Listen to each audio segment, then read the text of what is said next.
You're listening to Short Inspirations from Ralph. Resolving Conflicts, Part 1.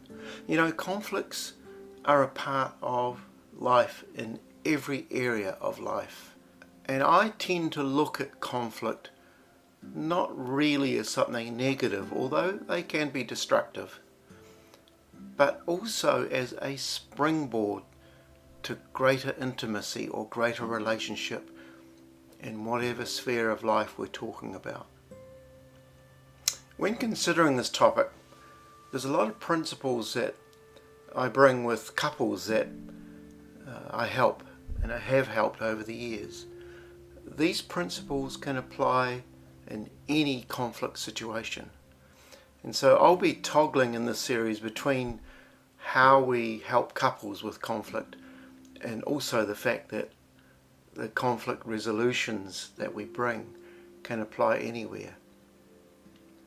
Some of the principles are parallel in a sense, a bit like leadership principles that can be applied anywhere, in the home or work or church or school, etc. There are what they call 3 foundational categories in any relationship.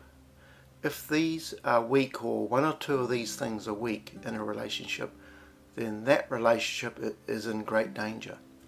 These 3 foundational categories or areas start with this one: personality issues.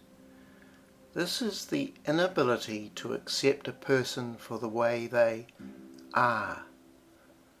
When people get married, for example, often there's an expectation that the other person will change from some area that you don't like, or that you will change for the other person, but actually it doesn't happen. What you see, you get with regard to personality.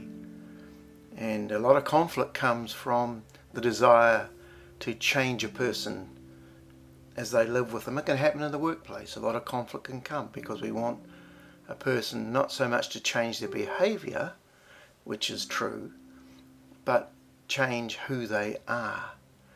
There will be continual strife.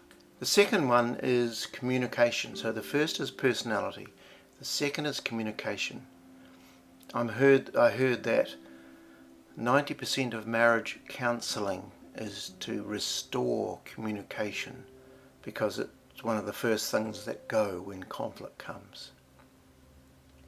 The third area is the one that this whole series is about: conflict resolution.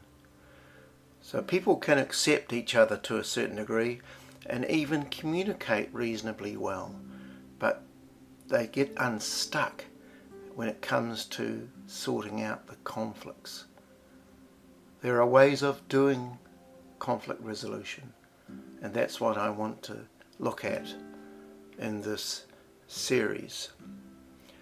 There's a number of pre-conflict resolution keys and attitudes that are really helpful to consider, and I'll start these in the next episode.